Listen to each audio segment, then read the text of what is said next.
So recently I was in a cafe having brunch and we were given this menu, and while I was eating my vegan sausage sandwich, I was thinking, hey, I could redesign this menu to be better. And I don't mean changing the colors and the fonts and the typography and adding icons. I just mean rearranging the content to make it more readable. Now, before I show you what I did with it, I'm going to show you the menu, and I want you to pause the video here and think, what would you do with this? How would you redesign it? How would you restructure the content and change how it was laid out in a way which made it a better performance job as a menu, which made it easier for people to read it and understand and decide what they want to order? And I know you didn't actually just pause the video, so before I jump in and show you what I've done, let me just say, hey, I'm Parvin, I'm a design educator, and I teach people how to become better designers. So if you're new here, make sure you hit subscribe so you don't miss any new videos. So looking at this menu, I think there are three main issues. I think the basic readability is fine, it's a good font, it's a nice monospace font, it's got decent kerning, decent line spacing, but the one readability principle which I think is really bad is the line length. I think there are so many characters per line, and what this means is when your eye moves along the page and you have to go back to the left hand of the page, you kind of lose where you are, so it's a harder transition. So by just decreasing that line length, it will become way more readable. And if you're interested in readability principles, there's an amazing Nielsen Norman article about it. I'll leave a link to that in the description below. So the second big issue is with the alignment. Centrally aligned content is never really the best idea. Again, it's not great for readability, especially not if you're going onto multiple lines. So I think by left aligning this entire menu, it would really improve the content and how it's laid out. So what I'll show you in a moment with my redesign is that I've actually split it into two columns. So this helps with having a left align layout, and it helps us keep the line length really short. Also, on the topic of alignment, I think having the price right next to the title of the menu item means it's quite hard to scan and see the prices. So right aligning the price per item, again, will just really help with readability. So we're aligning everything to the left as a whole, and then in each individual item, we're right aligning the price point.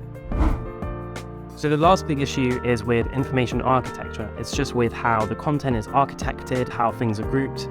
And the problem is things are really grouped. It's just one long list. So again, if you think about how you would read this, and this is why I started thinking about the redesign, is that you just basically have to read every single line of the menu. You have to go from top to bottom to find out what it is you want.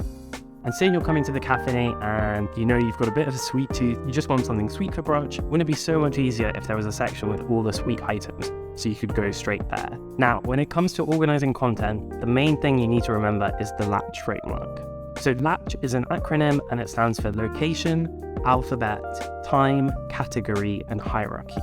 So these are the 5 ways in general that you can organize any information. And this works for websites and apps, it works for restaurant menus in the physical world, it works for stuff like organizing kitchen drawers or organizing photo albums. Basically anything you can think of can be organized in one of these 5 ways. So it's not a perfect system, it doesn't encapsulate everything. If you think about like supermarket aisles, you could say they're organized by category, but maybe also by location.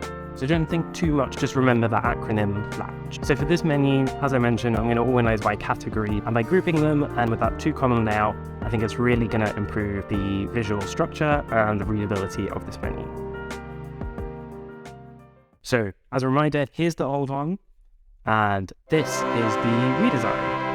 So very quickly, I think you'll agree that it's way more scannable. We're still using a monospace font, we're still using black and white. I haven't even changed how they've denoted vegetarian and vegan items, but just by reducing the line length, adding a bit more white space between the sections and that little divider line, and then right aligning the price just makes it way more readable. You'll see here, I wasn't too sure how to label the different groups. Down here at the bottom, we've got toast and we've got kids breakfast, and they're kind of categories of their own. But I didn't feel the need with a menu like this to title the sections. You know, you don't have to force yourself to come up with the sweet stuff, the savory stuff, the full English breakfasts or whatever. You can just put in those divider lines and people will understand that they're grouped like that for a reason. Anyway, that's all for me for now. If you found this video useful, please do share it with a friend who you think might also find it useful.